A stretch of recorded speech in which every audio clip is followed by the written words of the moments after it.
I'm the developer of Linguistic Genomics, which was the first platform on which you could determine the intent of communication rather than the literal artifact of communication.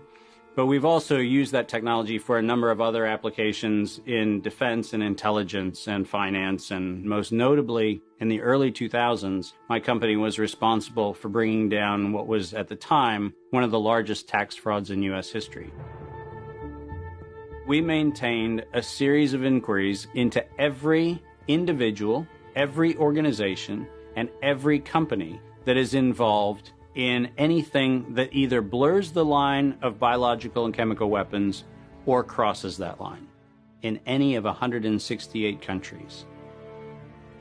In 1999, there were 1 million patents digitized by IBM.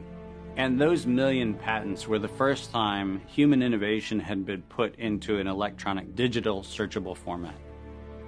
We took that information and we did a very simple exercise using our linguistic genomics technology, where I made the horrific assessment that approximately 1/3 of all patents filed in the United States were functional forgeries, meaning that while they had linguistic variations, they actually covered the same subject matter.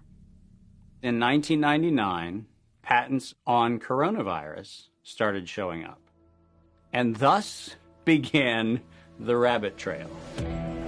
March 2003, panic grips Hong Kong as a deadly new virus sweeps through the city. In 2003, the Center for Disease Control saw the possibility of a gold strike, and that was the coronavirus outbreak that happened in Asia.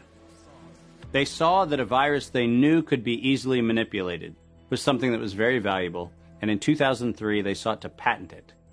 And they made sure that they controlled the proprietary rights to the disease, to the virus, and to its detection, and all of the measurement of it. We know that Anthony Fauci, that Ralph Baric, that the Center for Disease Control, and the laundry list of people who wanted to take credit for inventing coronavirus were at the hub of this story. From 2003 to 2018, they controlled 100% of the cash flow that built the empire around the industrial complex of coronavirus. The World Health Organization has officially named the novel coronavirus the novel coronavirus outbreak. The World Health Organization has declared an international public health emergency. While we know that the coronavirus manipulation started with Dr. Ralph Baric in 1999. The major characteristics of SARS, MERS, and SARS coronavirus 2. It's a good way for you. Ralph Baric is the researcher at the University of North Carolina, Chapel Hill, who's famous for his chimeric coronavirus research. In 2002, there was a recognition that the coronavirus was seen as an exploitable mechanism for both good and ill. On April the 25th, 2003, the U.S. Center for Disease Control filed a patent on the coronavirus transmitted to humans. Under 35 U.S. Code Section 101, nature is prohibited from being patented. Either SARS coronavirus was manufactured, therefore making a patent on it legal, or it was natural, therefore making a patent on it illegal. If it was manufactured, it was a violation of biological and chemical weapons, treaties, and laws. If it was natural, filing a patent on it was illegal. In either outcome, both are illegal. In the spring of 2007, the CDC filed a petition with the Patent Office to keep their application confidential and private. They actually filed patents on not only the virus, but they also filed patents on its detection and a kit to measure it. Because of that CDC patent, they had the ability to control who was authorized and who was not authorized to make independent inquiries into coronavirus. You cannot look at the virus, you cannot measure it, you cannot develop a test kit for it. And by ultimately receiving the patents that constrained anyone from using it, they had the means, they had the motive, and most of all, they had the monetary gain from turning coronavirus from a pathogen to profit.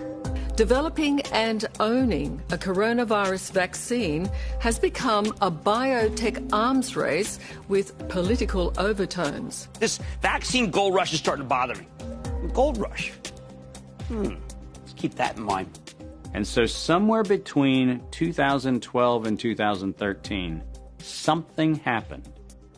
The federal funding for research that was feeding into places like Harvard, Emory, University of North Carolina, Chapel Hill, that funding suddenly became impaired by something that happened at the NIH, where the NIH got this little tiny moment of clarity and said, I think something we're doing is wrong. And in 2013, the NIH said, gain-of-function research on coronavirus should be suspended. The National Institutes of Health had a moral and social and potentially legal reason to object to research. But the letters that were sent to the researchers essentially said, you are receiving notice that we're telling you to stop. And now on the bottom of the page, we're going to clarify what stop means. Keep going. But when the heat gets hot in 2014 and 15, what do? You offshore the research. You fund the Wuhan Institute of Virology to do the stuff that sounds like it's getting a little edgy with respect to its morality and legality. But do you do it straight way? No. You run the money through a series of cover organizations to make it look like you're funding a U.S. operation, which then subcontracts with the Wuhan Institute of Virology. The U.S. could say, China did it. China could say, the U.S. did it. And the cool thing is, both of them are almost telling the truth.